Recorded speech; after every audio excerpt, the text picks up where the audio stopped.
Yes, that's the spirit. Do you guys have any questions about anything before I start?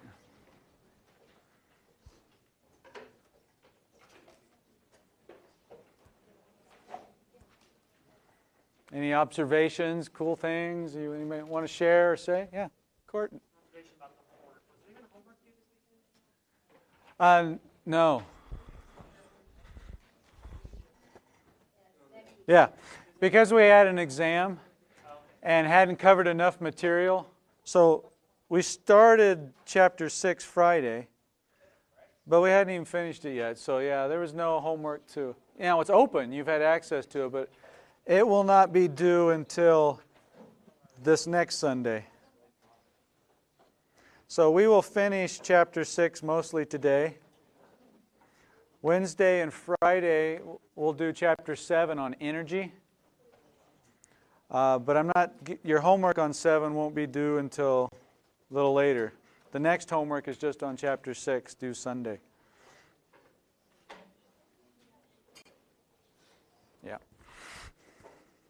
Anything else?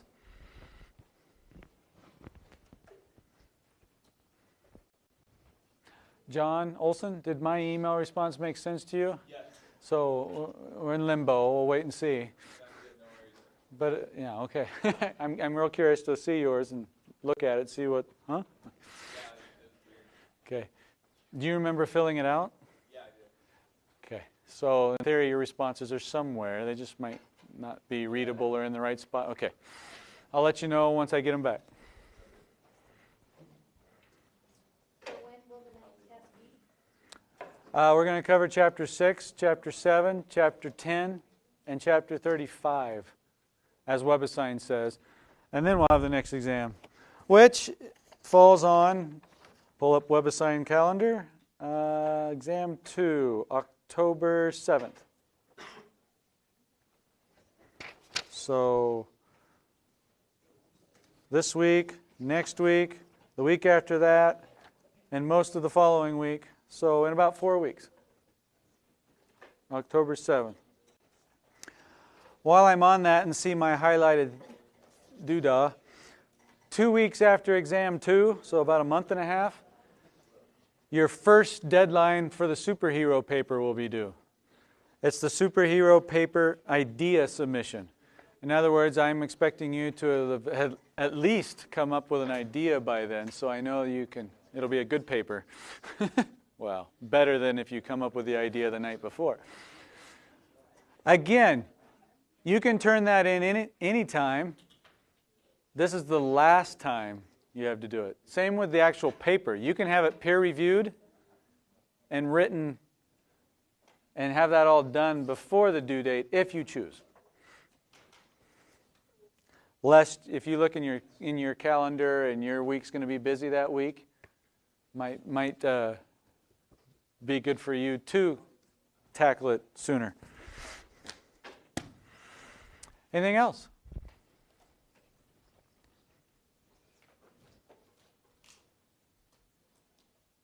Oakley dokley.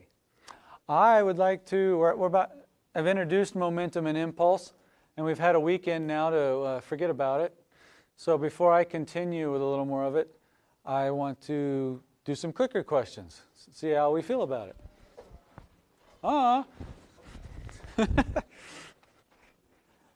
That'll help us see how we're doing.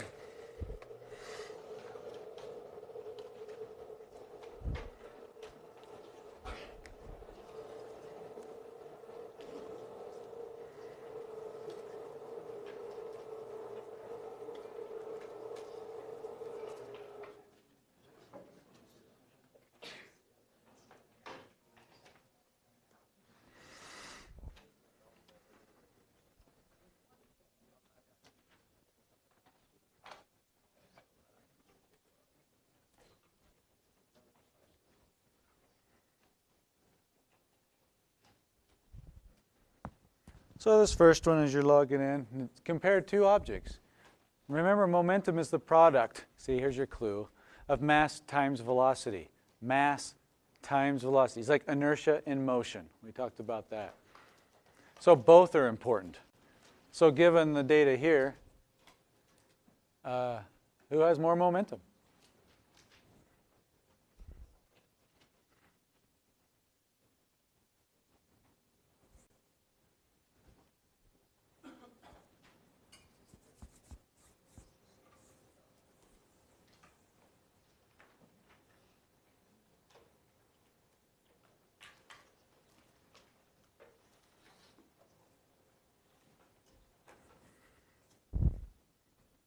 Ten, 9, 8, 7, 6, 5, 4, 3, 2, 1, 0. Overwhelming answer B, correct. Yeah, the 200-pound man running at 10 miles an hour, so 200 times 10 is 2,000. So its momentum is 2,000 units. Well, so is the product of 2,000 times 1. Yeah, the product of mass times velocity is the same for both. How about this one?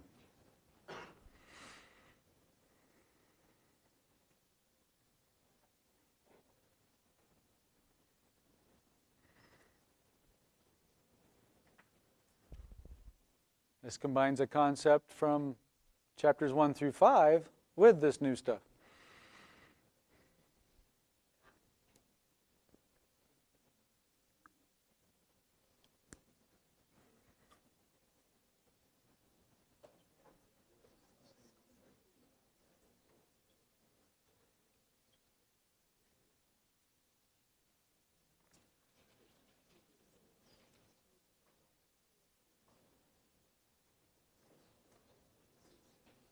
Ten, 9, 8, 7, 6, 5, 4, 3, 2, 1, 0.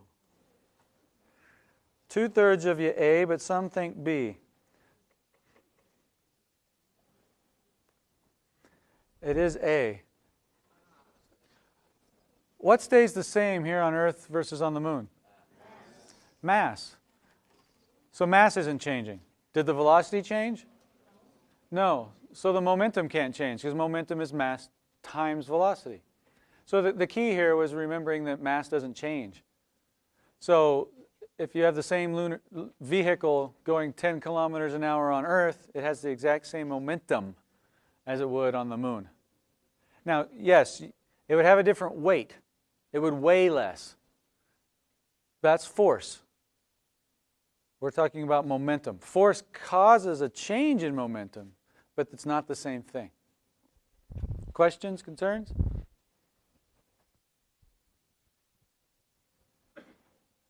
All right. Next.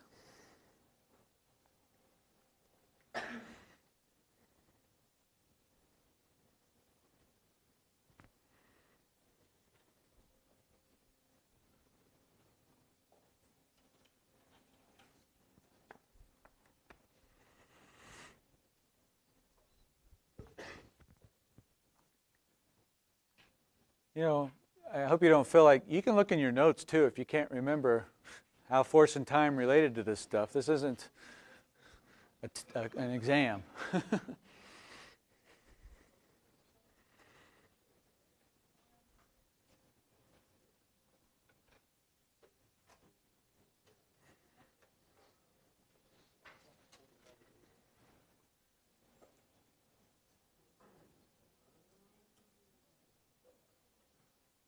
Ten, 9, 8, 7, 6, 5, 4, 3, 2, 1, 0. C is correct. Impulse is another name for change in momentum. Change in momentum and impulse are not the same thing. But change in momentum is impulse. And what causes that change or that impulse? A force acting for a certain amount of time. So you can think of change in momentum and impulse as a change in mass or velocity or both, or the force times the time. I generally think of change of momentum in terms of masses and velocities changing, and impulse in terms of force and time. But they are the same thing, that change. So force times time. If you double both, then it's doubling the force doubles the impulse, but doubling the time does also.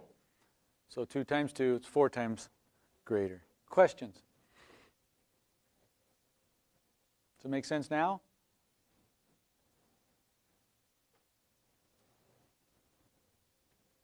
All right. One more.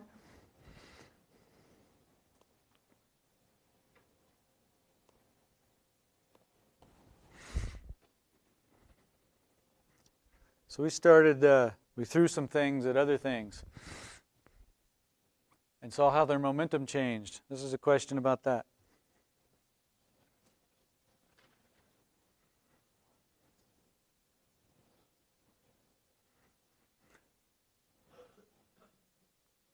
So you got a car coming in. It either gets stopped by hitting a haystack or it gets stopped by hitting a stone wall. In which case is the change in the momentum greater?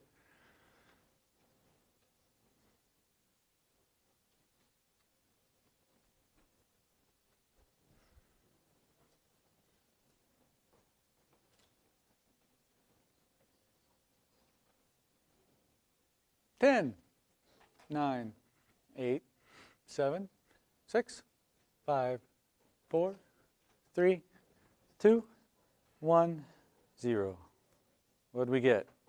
Ooh, the least confident this time. B or C? I'll reopen this one.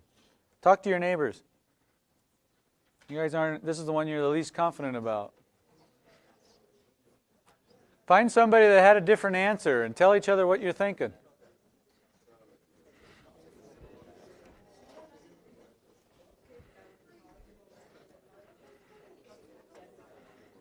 What are you thinking? I was thinking it's the same momentum. How come? Because the haystack, it'll take more time, but little force, I guess, to make it to stop. But the stone wall, they'll take more force, but little time to make it to stop. Okay. And that's both equal. That's logical. Like when the car hits the haystack, is it immediate or? What do you think? Probably not. Nope. The haystack will give, the wall won't. So, yeah, she told me that the times would be different. Right.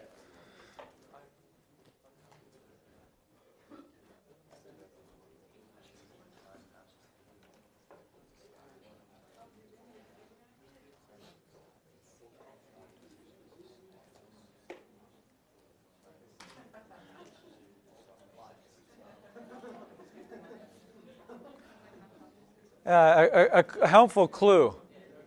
I bet all of you can tell me which one is going to exert more force on the car. The wall. That is correct. I'll give you that. Does that mean anything about the change in momentum?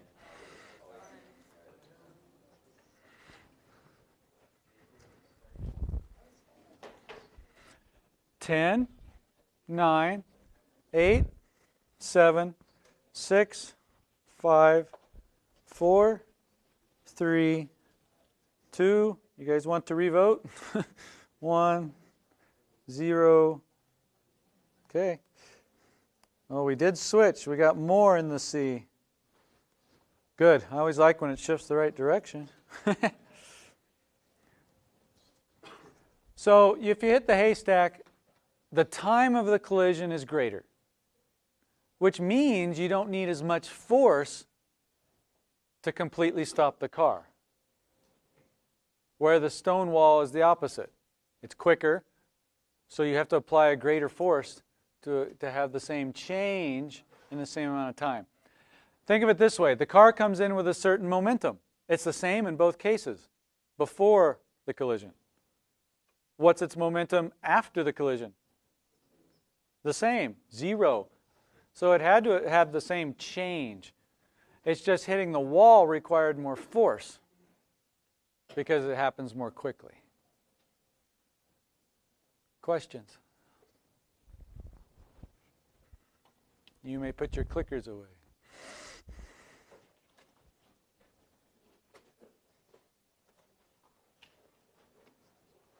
I hope that helped solidify some of this.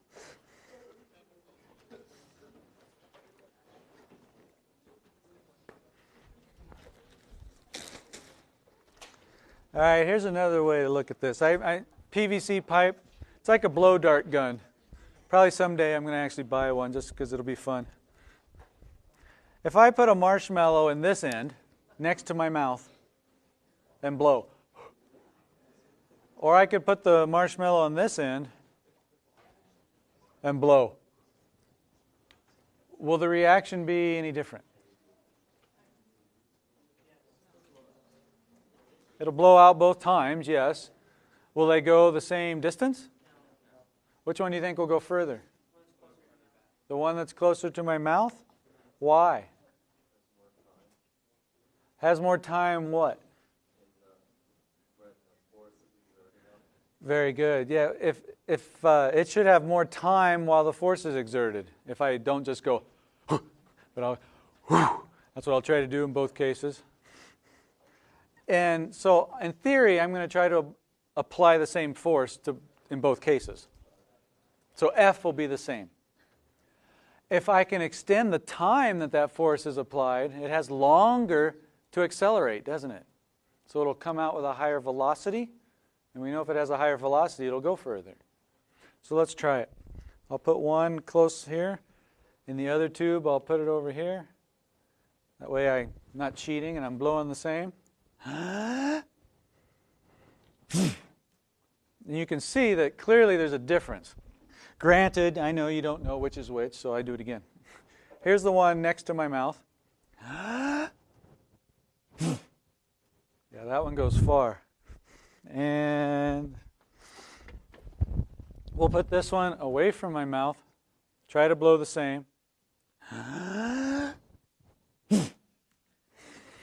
Yeah. So a lot of people only think of change in momentum and impulse with collisions when things come together. It also works when they're separating. One reason rifles work so well is because they have a long barrel. Same thing. Theoretically, the longer the barrel, the faster it can leave the gun because it has more time to feel the force and get up to a higher speed. Now there's some, reality comes into play, resistance, and you can't make a rifle infinitely long. At some point, it's like a terminal velocity, and it's not going to go any faster because of the resistance. But cannons are another thing. A longer cannon can shoot faster in general than a short cannon. So my wife, who jokes and probably would love to have a sawed-off shotgun, whoosh, 'cause, I don't know, it just looks cool. It wouldn't go as fast. Of course, that's not its purpose anyway, right? It's just to make a splatter effect. But here's a toy I bought years ago, and I see the rubber bands are starting to die, so hopefully this will work one more time. It's one of those Xylo rings, and I can pull it back, and it'll give it a force to accelerate. This one, actually, if you twist it, it spins like a football and can go further. It's kind of fun. So if I pull it back a little bit and twist it, it comes off and flies. But if I can pull it back further, this is the hardest part, putting it back on, then it ought to feel the force for a longer amount of time.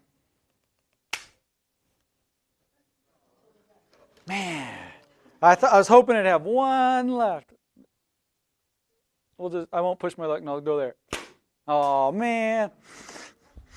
Well, you're going to have to trust me then. You can throw it, though. You spin it. You just kind of give it and it goes flying. It's fun while it lasted. Go ahead, give it a good spin. Yeah, there you go. And this way. All right, way up there in the corner, whoever's paying attention.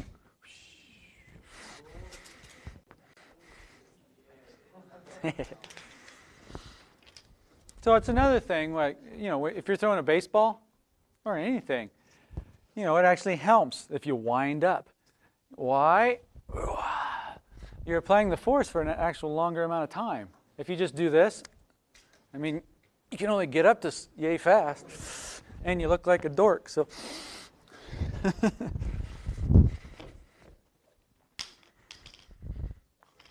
all right.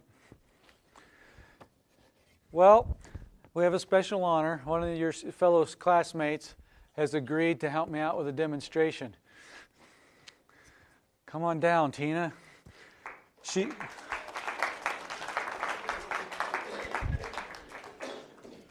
has recently got her black belt, correct? Yes.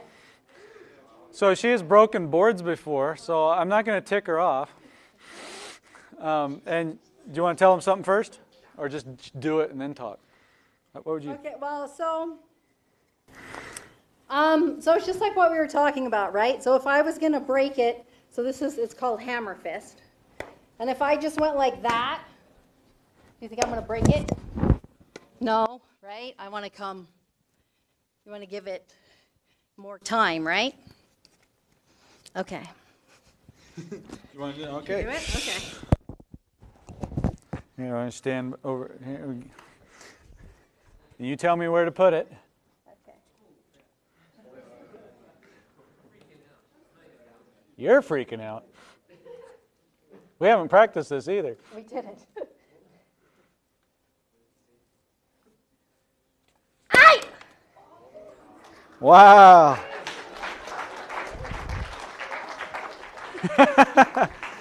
That's awesome. So what are you thinking when you hit it? What am I thinking? Don't hurt my teacher? So No. so speed is the most important thing, and the other thing is when you're doing hand techniques or kicking techniques, if you're just using your arm, you don't have very much power. So you want to use all the muscles of your arm, your shoulders, your back, or not just your legs, but your whole hips. What does that increase in terms of physics? What does it increase in terms of physics? Force, right? Because you're using more mass. You're using more. You have more mass behind you too, yes. Yeah. Why is going as fast as possible good, class? More momentum, that's right. Well, thank you very much. Okay.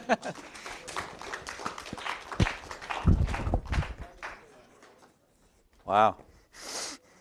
Would you ever try to break this little piece? Yep. It's even harder, isn't it? It is. I won't ask you, it's fine.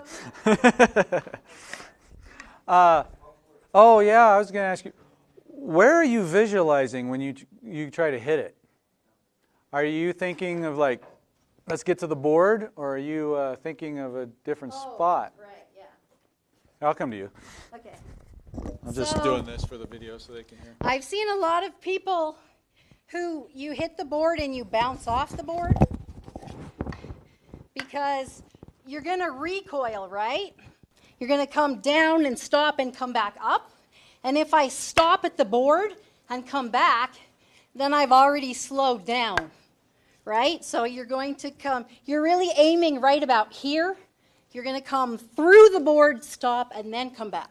If you try to stop at the board, then you've already slowed down, and you're probably not going to break it. And it doesn't hurt if you break it. If you bounce off of it, that's when it hurts. Yeah, it's when you miss. Thank you again.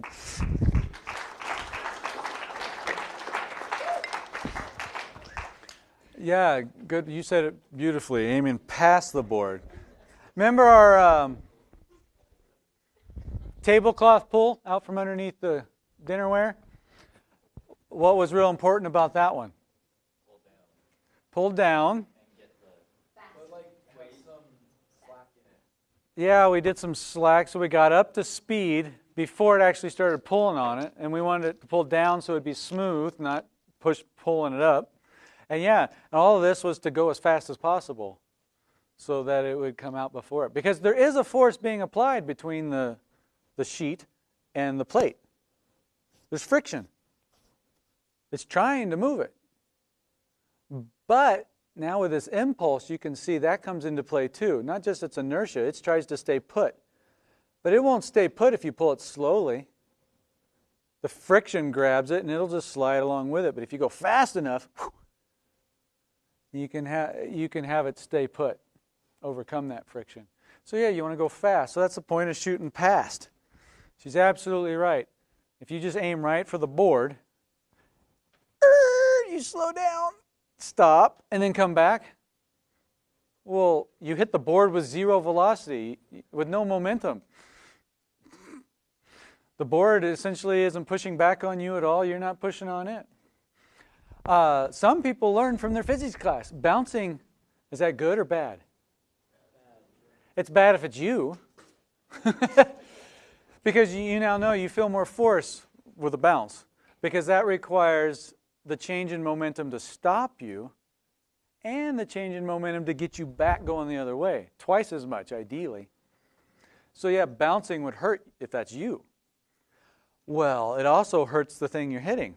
So in karate, or whatever, they do it in other martial arts, if you bounce off the board, it could hurt more, right? It's going to hurt your hand more. It also exerts more force on the board. So bouncing is good in and of itself, but you don't stop at it. Literally, it's like if you took your hand and just kind of flopped it on it. You're not thinking about rebounding, just let it rebound. That could work, but that would hurt. Maybe that's a dumb question, but then why, like, if I were to jump off a house and land flat and not bounce, like, on my legs, it hurt my legs worse than landing on, like, a trampoline? Good question. You jump off a house and you say, go splat. Land flat. Wait. Which is more likely to hurt you, if you land flat or on your legs? Well, I'm saying just the difference between landing on a hard surface where you're not going to bounce afterwards and landing on a trampoline. Well, yeah, landing on a trampoline. We'll start with that one then. Why does a trampoline help? It gives. That give extends the time of impact. You're changing your momentum from a lot to stopping you. What you're saying then, I think, if I'm reading you right now, is, but you're bouncing, right? You are bouncing. And the force between you and the trampoline could be more than if you just stopped at the trampoline. However, that give makes the force less than if you stopped at all. Does that make sense? Yeah, because again, there's a difference between this momentum and change in momentum and force. If you can extend the time of the collisions, like with a trampoline giving, then you feel less force on you. So does the trampoline, and you can survive. Even for the same given change in momentum. It's like the haystack in the wall. Do you want to hit the wall? It'll stop you. But it'll exert a lot more force on you and the wall, and you probably don't survive. But hit a trampoline or a haystack, going to have the same effect. It's going to stop you, but less force is now needed. I'm going to add too, I would think theoretically, if you land splat all at once, it's like the unsharpened pencil that hits the board all at once, a really quick amount of time. Thus, you're going to feel more force than if you landed on your legs. Because what do your legs do? They give. Now, you still might break your legs, it depends on your height, but that would actually maybe let the rest of you survive. Our bodies are built that way.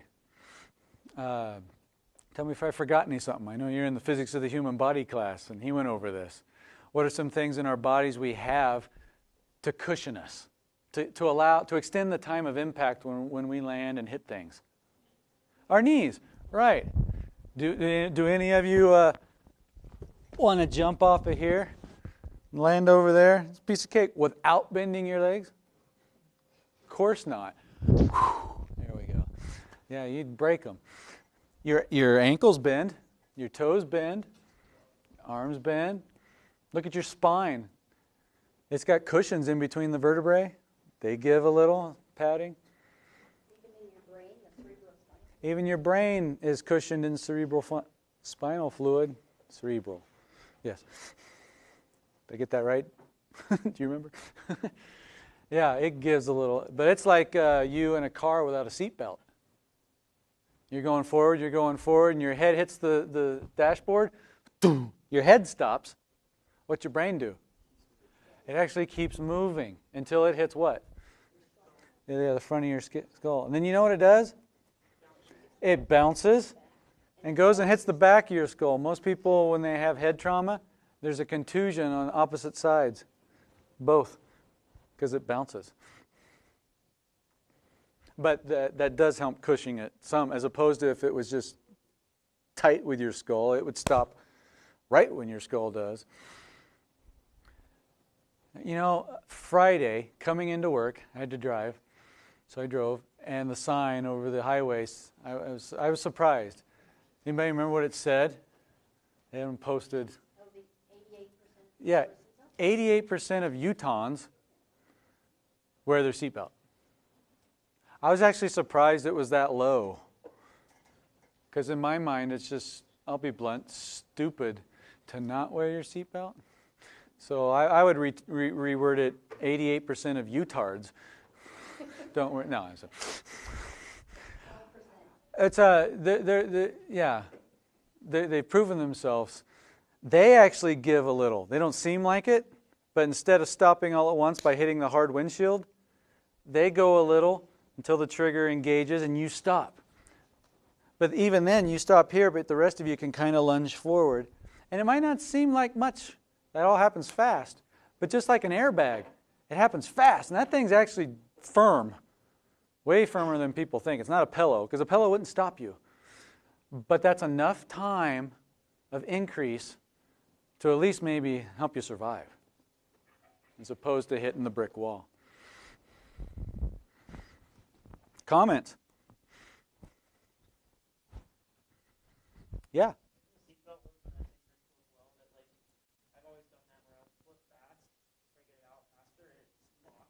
Yeah, it's kind of like it, in a sense, it's like an impulse sensor. It's not, it's like a lever with inertia. And they make them a little different, but the idea is, yeah, if you're going, you stop slowly, the thing doesn't swing forward and engage. So it locks. If you stop quickly, then this little lever goes forward. And now you know why. This lever has inertia. It's inertia in motion. If you try to stop that inertia in motion quickly, then there's more force on that lever, enough to engage it, which stops your seatbelt. So you can do it yourself. If you just pull on it quickly, it'll engage. If you pull it slowly, it doesn't. And now you know why. You can relate this back to the toilet paper too, roll. Remember we talked about inertia? When it's big and round and you got lots of paper, it has a lot of inertia. So if you pull quickly, it can rip. But if it's small and you've used up most of it, there isn't as much inertia. If you pull quickly there, it just kind of unravels the rest of the way. Impulse is coming into play there as well.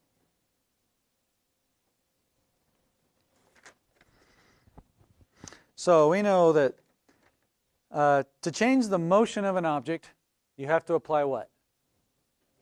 A force. That was Newton's second law. Make it accelerate. Now, to change the momentum of an object, what do you apply? A force for a given amount of time. We call that impulse. All right, we have some collisions to do now. There's two types of collisions in this chapter. Oh, I don't need this.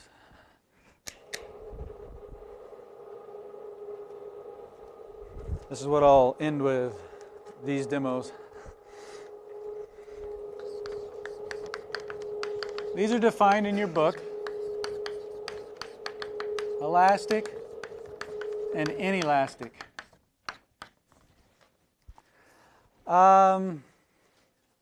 There's technical definitions, but this is the gist. Elastic is like when you bounce. technically there'd be no deformation, ideally. In reality, there is no such thing as a perfectly elastic collision. Because even if something bounces, in order to bounce, it squishes a little, like the splat ball on the board. You could see it like... So there's no such thing as perfectly elastic, but we approximate. So when things bounce, ideally they bounce back with the same amount of momentum as they came in with. An inelastic is where often they stick together, but it doesn't have to just stick. If they clearly deform, then they're inelastic. So elastic, some examples. Things bounce off each other. That's pretty much all I got. Inelastic, though, they can stick and stay together. Football tackle. And they go down together. They're together now. But even car collisions. Two cars hit each other. What do? They might come off of each other, and so you might normally think of that as bouncing, but then look at the hoods, the front ends. They're all crumpled. They clearly deformed. Energy went into smushing them up. So that would be an inelastic collision. Throwing a piece of clay at the wall, and it sticks. That clearly deformed to stick, so it's an inelastic collision. Does that make sense? So let's do some examples then. Because momentum, I'll clarify, total momentum is always conserved. Period. End of story in all cases. Some physics classes will say momentum is only conserved if it's within the system and there's no external forces applied. Well, that just muddies it up for this class. Total momentum is always conserved. And that agrees for what they're saying too. So if you look at the momentum of everything, before a collision and after a collision, it has to stay the same. We'll cover energy in collisions when we get to chapter 7 next.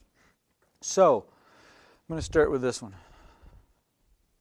Here's two air track carts. They have the same mass. I have them tied together right now with a spring. So when I burn the spring will exert the same force on each cart and move them that way. They'll recoil. There's some Velcro here between them. So they'll bounce off the ends. That's an elastic collision. So in theory, they should rebound with the same velocity and momentum they came in with. But then they're going to stick together. What do you think will happen when they get here and stick together? Okay, one vote. They should stop. Anybody think they'll move that way? That way? Let's try it. I hope it works.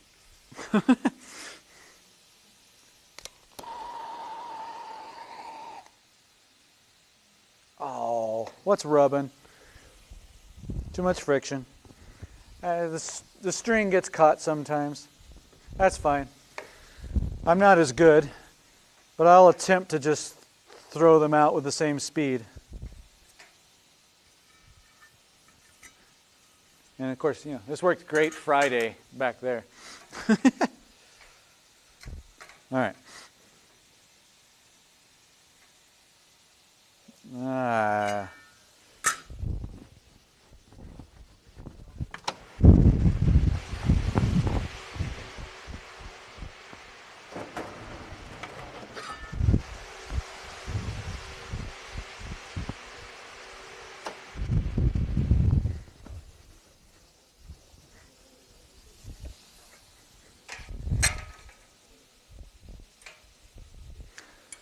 Purple seems happier today.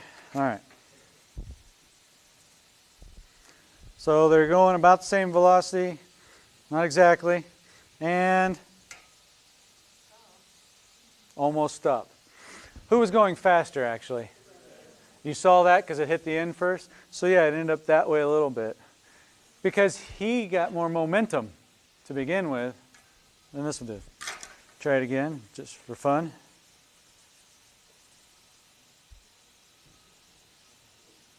Closer. Boom. Yeah.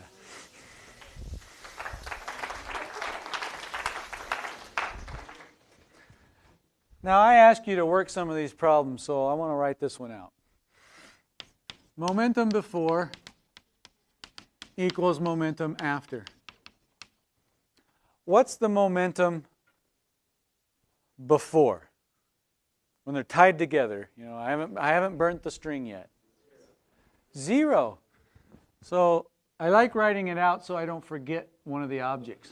So mass 1 times the velocity of 1 before, plus the momentum of mass 2, its mass before. And I'll just finish this out. 1 after, 2 after. So we look at the momentum of the one cart and the second cart before the collision, and we look at the momenta of each cart after the collision. You guys just correctly told me that this is 0, this is 0, so the total before is 0. So what does the total momentum have to be after the collision? 0. All right. Right now, as they're heading towards the ends, what's the total momentum of the system? As they separate and it's still 0. It has to be. The total momentum is 0. How can that be if they're both moving? That's right, they cancel out. I don't know which is which, but M1, V1A, let's say that's positive going to your right. Then this one is negative, because remember it's a vector. After they separate, the other one's going the opposite direction. So it has negative momentum. Since they have the same mass, and they're going the same velocity, mv equals mv, but in opposite directions. Does that make sense? What if we did it like this, though? What's the momentum? They're tied together with a string. What's the total momentum? All right. I burn the string, and they're off. What's the total momentum now?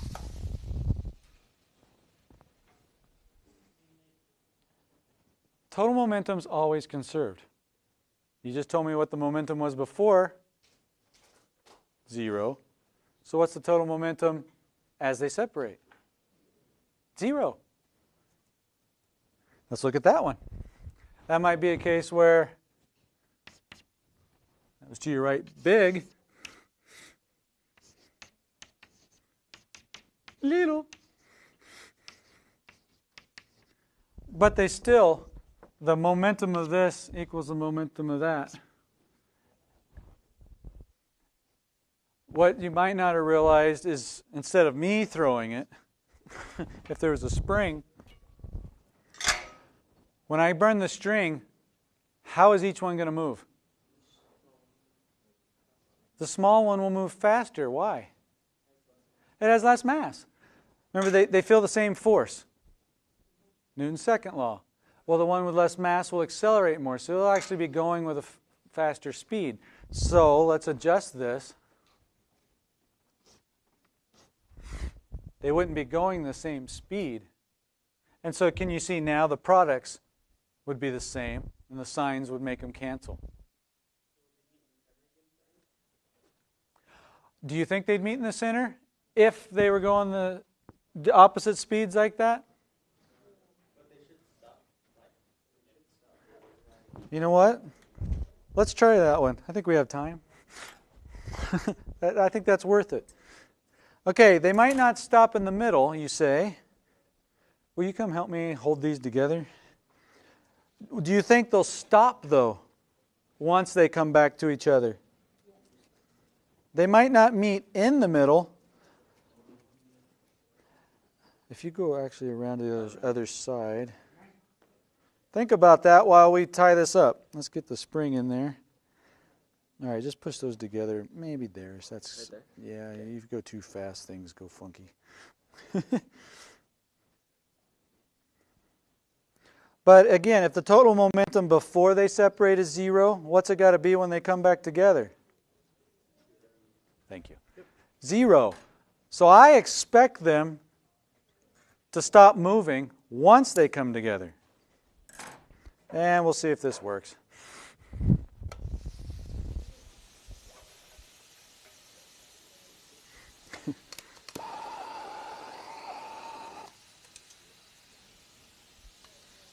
So you can see he's moving faster.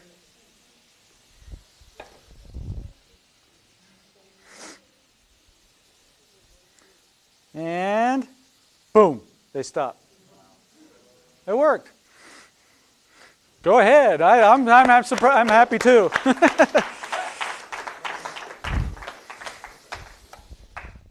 So they didn't meet in the middle because if they're going different speeds, but they're covering the same distance, it's going to take this one longer to get back to the middle than it would that one. So yeah, they meet over here.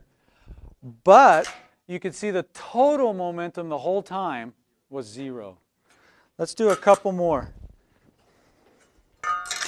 Why do we have this out? What will happen when they collide? It's coming, and they hit. What do you think will happen? This one will move. What will this one do?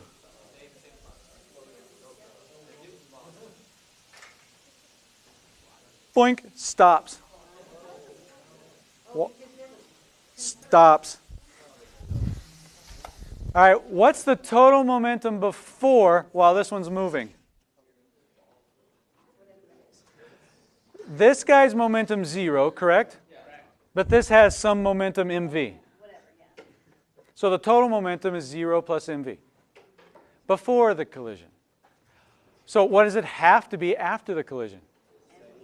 mv. So they both don't move. Since these are the same mass, it completely transfers its momentum, and that one starts moving afterwards. What if we have this case? What will happen now when they collide? The little guy will rebound? He'll stop? All right. Boink.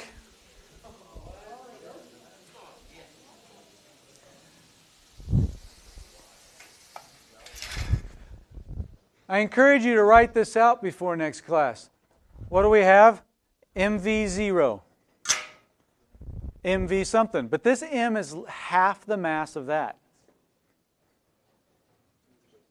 It's coming with half the momentum. After the collision, it still has to be that half mv. This guy's mv. But it's shared. This guy, it's like hitting a wall. There's something heavier, so he rebounds a little. Watch his speed after the collision. All right, it's going this fast, it collides, it slows down. So its momentum is decreased, but this momentum increased. But the total is the same. What if you go the opposite direction? What if we have it collide this way? Right there.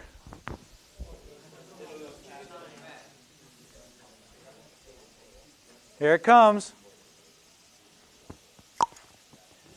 It keeps moving. Again, this doesn't have enough to stop it, but did you notice it slows down? One more time.